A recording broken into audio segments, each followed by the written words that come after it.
And नमस्कार दोस्तों, स्वागत है एक बार फिर से आप सभी का मेरे YouTube चैनल जी के ज्योति पर।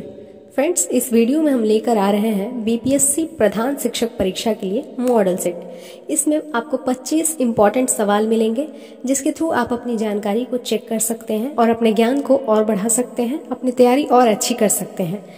तो वीडियो को बिना स्किप किए हुए अंत तक देखिएगा और अगर आप चैनल पर नए हैं तो चैनल को सब्सक्राइब करके बेल आइकन जरूर प्रेस कीजिएगा ताकि आने वाले वीडियोस की नोटिफिकेशन आपको मिलती रहे।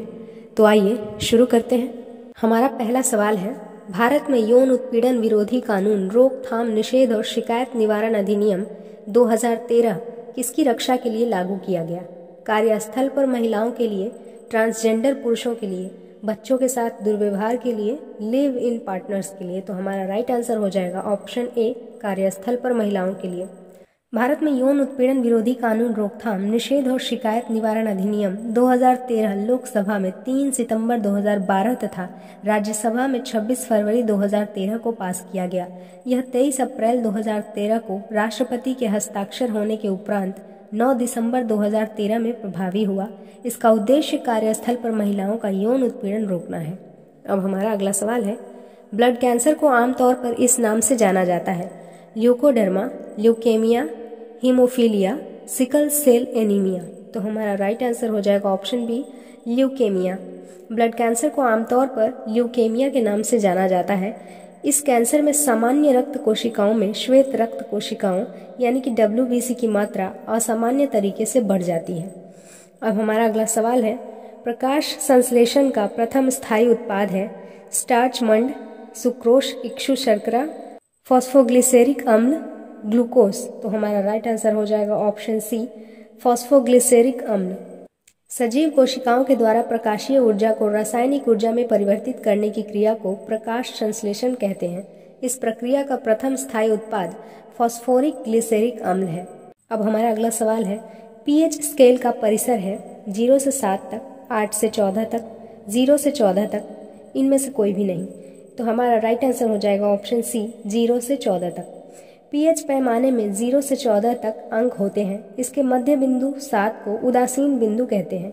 इस पैमाने का प्रयोग विलयन की प्रकृति जानने के लिए किया जाता है। जिस विलयन का मान 7 से कम होता है उसे अम्ल तथा जिसका मान 7 से अधिक होता है उसे क्षार कहते हैं। अब हमारा अगला सवाल है, निम्नलिखित में से कौन सा शहर राष्ट्रीय राजमार्ग 2 यानी कि NH2 पर स्थित नहीं है? औरंगाबाद, सासाराम, मोहनिया, पटना। तो हमारा राइट आंसर हो जाएगा ऑप्शन डी, पटना। पटना शहर राष्ट्रीय राजमार्ग 2 यानी कि NH2 पर स्थित नहीं है। बिहार में यह राष्ट्रीय राजमार्ग बरही, शेरघाटी, डेहरी, ओन सोन, औरंगाबाद, मोहनिया एवं सासाराम जगहों से गुजरती है। बिहार में इस राष्ट्रीय राजमार्ग की लंबाई 392 किलोमीटर है। अब हमारा अगला सवाल है, बिहार राज्य सरकार का संवैधानिक प्रमुख कौन होता है? मुख्यमंत्री, राज्यपाल, अध्यक्ष, उच्च न्यायालय का न्यायाधीश। तो हमारा राइट आंसर हो जाएगा ऑप्शन बी, राज्यपाल। राज्य सरकारों का संवैधानिक प्रमुख राज्यपाल होता है। राज्य की कार्यपालिका का प्रमुख राज्यपाल होता है जो मंत्री परिषद की सलाह के अनुसार कार्य करता है। कुछ मामलों में राज्यपाल को विवेकाधिकार दिया गया है। ऐसे मामलों में वह मंत्री परिषद की सलाह के बिना कार्य करता है। अब हमारा अगला सवाल है, किसके शासन के दौरान डॉक्टर BR अम्बेडकर को भारत रत्न की उपाधि प्रदान की गई? BJP, JD, UPA, NDA. तो हमारा राइट आंसर हो जाएगा option B, JD. Janata Dal की सरकार के शासनकाल में 1990 ईस्वी में डॉक्टर BR अम्बेडकर को भारत रत्न से सम्मानित किया गया। हमारा अगला सवाल है, निकोटीन आधारित उत्पादों के उत्पादन, विपणन, भंडारण और उपभोग पर कहाँ प्रतिबंध है? असम, मिजोरम, दिल्ली, राजस्थान। तो हमारा राइट आंसर हो जाएगा ऑप्शन ए, असम। असम में फरवरी 2014 से निकोटीन आधारित उत्पादों के उत्पादन, विपणन, भंडारण तथा उपभोग प्रतिबंधित कर दिया गया है। अब हमारा अगला सवाल है, वॉर एंड पीस पुस्तक किसके द्वारा लिखी गई? RN टैगोर के द्वारा, सरोजिनी नायडू के द्वारा, लियो टॉल्स्टॉय के द्वारा, लेनिन के द्वारा। तो हमारा राइट आंसर हो जाएगा option C, Leo Tolstoy. War and Peace पुस्तक रसियन लेखक टॉल्स्टॉय के द्वारा 1868 ईस्वी में लिखी गई थी। हमारा अगला सवाल है, किसी रेडियो एक्टिव न्यूक्ली से उत्सर्जित बीटा कण होती है द्रुत गतिमान न्यूट्रॉन, द्रुत गतिमान electron, hydrogen nuclei, helium nuclei. तो हमारा राइट आंसर हो जाएगा ऑप्शन बी, द्रुत गतिमान इलेक्ट्रॉन। किसी रेडियो एक्टिव न्यूक्ली में उत्सर्जित बीटा कण द्रुत गतिमान इलेक्ट्रॉन है। बीटा कण ऋणावेशित इलेक्ट्रॉन कण है। चूंकि इलेक्ट्रॉन पर एक ऋण आवेश होता है, अतः बीटा कण के विघटन के पश्चात किसी नाभिक का परमाणु 1 यूनिट बढ़ जाता है, परंतु द्रव्यमान अपरिवर्तित रहता है। हमारा अगला सवाल है, निम्नलिखित में से किस आंदोलन का नेतृत्व महात्मा गांधी द्वारा नहीं किया गया था? असहयोग आंदोलन, सविनय अवज्ञा आंदोलन, चंपारण सत्याग्रह, बारदोली सत्याग्रह। तो हमारा राइट आंसर हो जाएगा ऑप्शन डी, बारदोली सत्याग्रह। 1928 ईस्वी में कपास के मूल्य में गिरावट आने के बावजूद सरकार ने राजस्व बढ़ोतरी की घोषणा की, तो सरदार वल्लभ भाई पटेल के नेतृत्व में बारदोली सत्याग्रह आरंभ हुआ। हमारा अगला सवाल है, IRDP किसके दौरान प्रारंभ की गई थी? चौथी पंचवर्षीय योजना, तृतीय पंचवर्षीय योजना, पंचवर्षीय योजना, पांचवी पंचवर्षीय योजना। तो हमारा राइट आंसर हो जाएगा ऑप्शन सी, पंचवर्षीय योजना। समन्वित ग्रामीण विकास कार्यक्रम IRDP छठी पंचवर्षीय योजना के दौरान प्रारंभ किया गया था। इस योजना का उद्देश्य ग्रामीण युवाओं को स्वरोजगार प्रदान करना था। हमारा अगला सवाल है, ताजमहल की रूपरेखा डिजाइन किसके द्वारा बनाई गई? उस्ताद रहीम के द्वारा, उस्ताद शमशेर के द्वारा, उस्ताद ईसा के द्वारा, उस्ताद मंसूर के द्वारा। तो हमारा राइट आंसर हो जाएगा ऑप्शन सी, उस्ताद ईसा के द्वारा। आगरा में स्थित ताजमहल कला जगत को शाहजहां की अनुपम देन है। उस्ताद अहमद लाहौरी इस मकबरे का मुख्य स्थापत्यकार था, जिसे शाहजहां ने नादिर उल अस्त्र की उपाधि प्रदान की और इसका प्रधान मिस्त्री उस्ताद ईसा था। अब हमारा अगला सवाल है, बोस्टन टी पार्टी थी चाय कर के विरुद्ध विरोध, एक वार्षिक सामाजिक कार्य, चाय पत्तियों की फसल का एक समारोह, बोस्टन की चाय पियक्कड़ों की विरुद्ध विरोध। तो हमारा राइट आंसर हो जाएगा ऑप्शन ए, चाय कर के विरुद्ध विरोध। औपनिवेशिकों को शांत करने के लिए लॉर्ड नॉर्थ ने टाउनशेंड द्वारा लगाए गए सभी कर चाय के कर छोड़कर हटा दिए थे। कुछ औपनिवेशिकों ने इसका विरोध किया, अतः जब 16 दिसंबर 1773 को चाय से लदा जहाज बोस्टन बंदरगाह पर आकर लगा, तो कुछ औपनिवेशिकों ने रेड इंडियनों के वेश में 340 पेटी चाय समुद्र में फेंक दी। इस घटना को बोस्टन टी पार्टी कहते हैं। हमारा अगला सवाल है, कांग्रेसी नेता क्रिप्स मिशन 1942 से निराश क्यों थे? वे डोमिनियन स्थिति की बजाय पूर्ण स्वतंत्रता चाहते थे। मिशन के प्रस्ताव में मुस्लिम लीग की मांगों पर ध्यान नहीं दिया गया था। वे भारत की रक्षा के लिए दायित्व में भागीदारी नहीं करना चाहते थे। उपयुक्त में से कोई भी नहीं। तो हमारा राइट आंसर हो जाएगा ऑप्शन ए, वे डोमिनियन स्थिति की बजाय पूर्ण स्वतंत्रता चाहते थे। द्वितीय विश्व युद्ध के दौरान सिंगापुर, मलाया और रंगून में अंग्रेजी सेनाओं की हार के बाद भारत में जापानी आक्रमण का भय बढ़ गया। अब ब्रिटिश सरकार को युद्ध प्रयासों में भारतीयों के सक्रिय सहयोग की आवश्यकता थी। इसके लिए क्रिप्स शिष्टमंडल 22 मार्च 1942 को भारत पहुंचा और अपनी योजना प्रस्तुत की। युद्ध के समाप्त होने के बाद भारत को पृथक होने के अधिकार सहित डोमिनियन स्टेट्स का दर्जा दे दिया जाएगा, लेकिन कांग्रेसी नेता डोमिनियन स्थिति के बजाय पूर्ण स्वतंत्रता चाहते थे, इसलिए कांग्रेस नेता क्रिप्स मिशन से निराश थे। अब हमारा अगला सवाल है, वेदांगों की संख्या बताइए। 5, 11, 6 और 4। तो हमारा राइट आंसर हो जाएगा ऑप्शन सी, 6। वेदों की रचनाओं को अच्छी तरह से समझने के लिए वेदांगों की रचना की गई।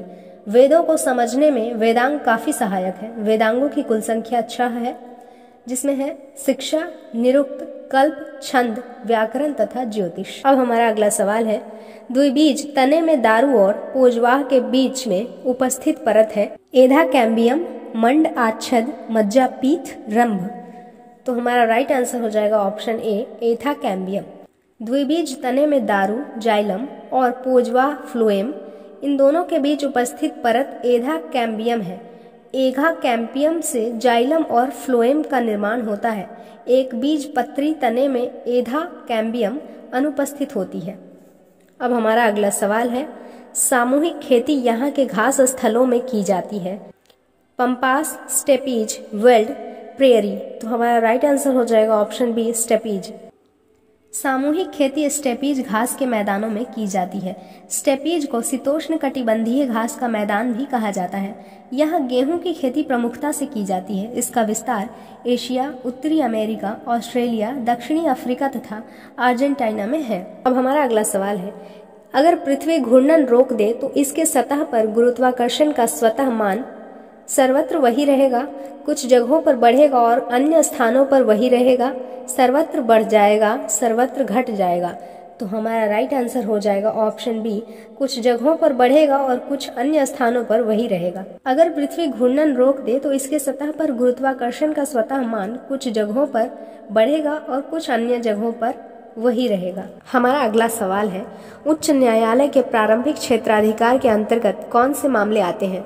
आपराधिक विवाद, संवैधानिक विवाद, सिविल विवाद, चुनाव विवाद। तो हमारा राइट आंसर हो जाएगा ऑप्शन डी, चुनाव विवाद।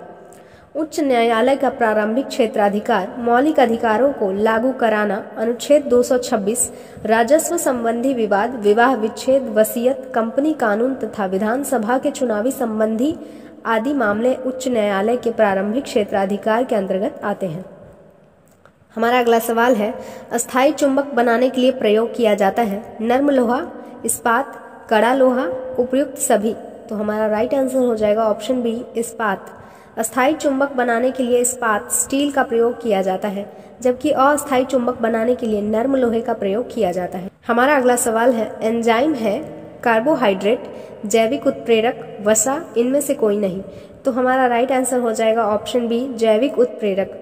पाचन क्रिया केवल एंजाइम की उपस्थिति में ही संभव होती है। इनके अतिरिक्त बैक्टीरिया एवं कुछ सूक्ष्म जीव भी पाचन क्रिया में सहायक होते हैं। एंजाइम जीवधारियों में पाए जाने वाले जैव उत्प्रेरक कहलाते हैं, क्योंकि इनकी उपस्थिति मात्र से ही रासायनिक क्रियाएं सामान्य तौर पर भी सरलता एवं आवश्यक गति से पूर्ण होती है। हमारा अगला सवाल है, प्रोबायोटिक दही योगर्ट में स्वास्थ्य के लिए लाभकारी क्या वस्तुएं समाविष्ट होती हैं? प्रतिजैविक, जीवाणु बैक्टीरिया, ऊर्जा का स्रोत, ट्रांसजेनिक जीन।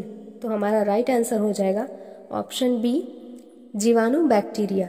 प्रोबायोटिक दही योगर्ट में स्वास्थ्य के लिए लाभदायक जीवाणु बैक्टीरिया समाविष्ट होते हैं। लैक्टिक एसिड जीवाणु दूध में स्थित लैक्टोज को लैक्टिक एसिड में तथा अंततः दूध को दही में परिवर्तित कर देते हैं।